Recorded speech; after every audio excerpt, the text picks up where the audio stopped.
ગાંધીનગરમાં ગિફ્ટ સિટીમાં વિદેશી દારૂ પર ટેક્સમાં મોટી રાહત મળી છે। જી હા, ગુજરાત સરકારે નાણાં વિભાગે એક જાહેરનામું બહાર પાડ્યું છે। વાઇન એન્ડ ડાઇન સુવિધાઓમાં પીરસાતા વિદેશી દારૂના કરમાં એટલે કે ટેક્સમાં રાહત આપવામાં આવી છે। ગ્રાહકોને પીરસાતા દારૂ પર જ રાહત લાગુ થશે। નોંધાયેલ FL3 લાયસન્સ ધરાવતા ડીલરોને રાહતનો લાભ મળશે।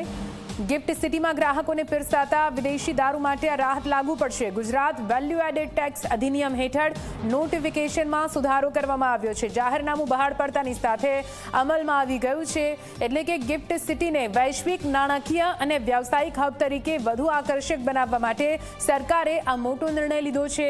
ગિફ્ટ સિટીમાં કાર્યરત આંતરરાષ્ટ્રીય કંપનીઓ અને વિદેશી રોકાણકારોને પણ પરોક્ષ રીતે તેનો સીધો લાભ મળશે। રાજ્ય સરકારે ગિફ્ટ સિટીમાં વ્યાવસાયિક વાતાવરણને વધુ અનુકૂળ બનાવવા માટે ટેક્સ રાહતની જાહેરાત કરી છે। મંજૂર વિસ્તારની અંદર આવેલી વાઇન એન્ડ ડાઇન સુવિધાઓમાં જ આ જોગવાઈ અમલમાં રહેશે।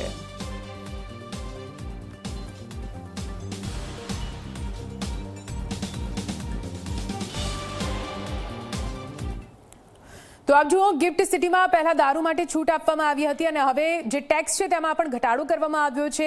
વિશેષ અધિકાર આપવામાં આવી રહ્યા છે। વધુ માહિતી સાથે અમારા સંવાદદાતા હિતલ અમારી સાથે જોડાઈ ગયા છે। સીધા હિતલ પાસે જઈશું। હિતલ, સીધા આપની પાસે આવીએ। ગિફ્ટ સિટી માટે એક મોટી ભેટ ચોક્કસથી કહી શકાય કે વૈશ્વિક એક હબ તરીકે તે વિકસી શકે તે માટે એક મોટું નોટિફિકેશન જારી કરવામાં આવ્યું છે।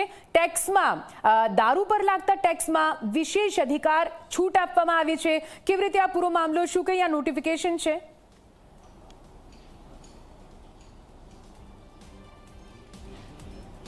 નિધિ, ચોક્કસ એવું કહી શકાય કે ગિફ્ટ સિટીમાં પ્રથમ તો ગુજરાતની જે દારૂબંધી છે એ દારૂબંધી ગિફ્ટ સિટી માટે ઉઠાવી લેવામાં આવી હતી અને ત્યાર પછી ત્યાં ગિફ્ટ સિટીની અંદર આ પ્રકારના દારૂ વેચી શકાય અને પીરસી શકાય, મહેમાનોને દારૂનું સેવન કરવાની છૂટ આપી શકાય એ પ્રકારની છૂટછાટ રાજ્ય સરકારે આપી હતી। સ્વાભાવિક છે કે વિદેશી દારૂ ત્યાં પીવાતો હોય છે અને અનેક વૈશ્વિક વેપાર ધંધા માટેની ત્યાં મિટિંગો થતી હોય છે, ત્યારે આ વિદેશી દારૂ પીરસાતો હોય છે એ દારૂ પણ હવે સસ્તો મળે એ માટેની જોગવાઈ સરકારે કરી છે। સ્વાભાવિક છે કે જે પ્રકારનું નોટિફિકેશન કરવામાં આવ્યું છે એ નોટિફિકેશનને સમજવું હોય તો સામાન્ય રીતે જોવા જઈએ તો વિદેશી દારૂની જે બોટલ માની લો કે માત્ર 100 રૂપિયામાં પડતી હોય તો અગાઉ એ બોટલ 165 રૂપિયામાં પડતી હતી, કારણ કે 65% ટેક્સ તેમાંથી લેવામાં આવતો હતો। આ ટેક્સમાં હવે ઘટાડો કરીને માત્ર 25% કરવામાં આવ્યો છે। એટલે એવું કહી શકાય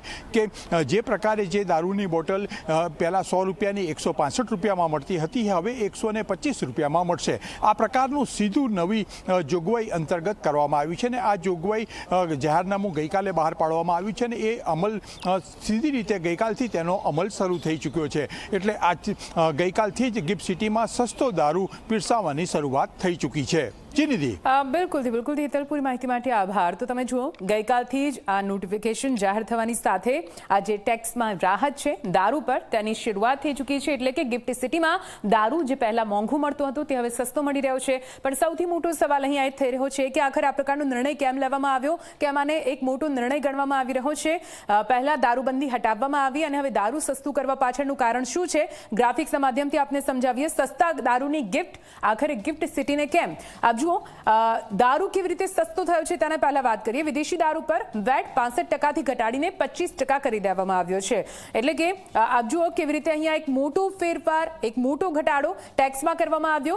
240ની સ્પેશિયલ ફી સંપૂર્ણપણે નાબૂદ કરી દેવામાં આવી છે। પહેલા સ્પેશિયલ ફી લેવામાં આવતી હતી, તેને હવે સંપૂર્ણપણે નાબૂદ કરી દેવામાં આવી છે। 2046માં મળનારી દારૂની બોટલ હવે 1250માં મળશે, એટલે કે લગભગ અડધો ભાવ થઈ ચૂક્યો છે। મોંઘવારી જે દારૂમાં પણ નડતી હતી, પણ હવે દારૂમાં મોંઘવારી નહીં નડે, કેમ કે 30 ml પેક 561ના બદલે હવે માત્ર 125 રૂપિયામાં મળશે। 561ના ડાયરેક્ટ 125, એટલે કેટલો ફેરફાર અને કેટલો મોટો ઘટાડો તે તમે જોઈ શકો છો। હવે ટેક્સ ઘટાડવા પાછળનું કારણ શું છે એ આપ સમજો, કેમ કે એ સમજવું ખૂબ જ જરૂરી બની જાય છે। મુંબઈ કે દિલ્હી જેવા શહેરો સાથે દારૂના ભાવ સમાન કરવા માટે આ મોટો નિર્ણય લેવામાં આવ્યો છે।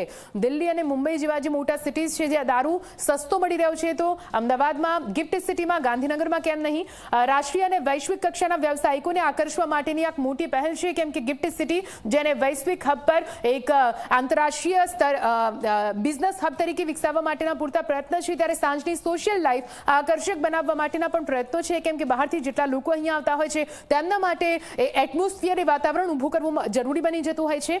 હોસ્પિટાલિટી ઓપરેટરોના પ્રોફિટ માર્જિન સુધરશે. અત્યારે હાલ ત્યાં આગળ જેટલા પણ હોસ્પિટાલિટી એટલે કે હોટેલ જેટલી પણ ત્યાં આવેલી છે તે તમામ હોટલને પણ તેનાથી ફાયદો થશે.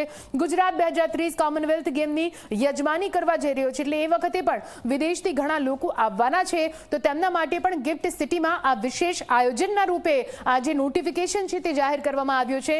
મહેમાનો માટે આ વ્યવસ્થા ગેમ ચેન્જર સાબિત થઈ શકે છે.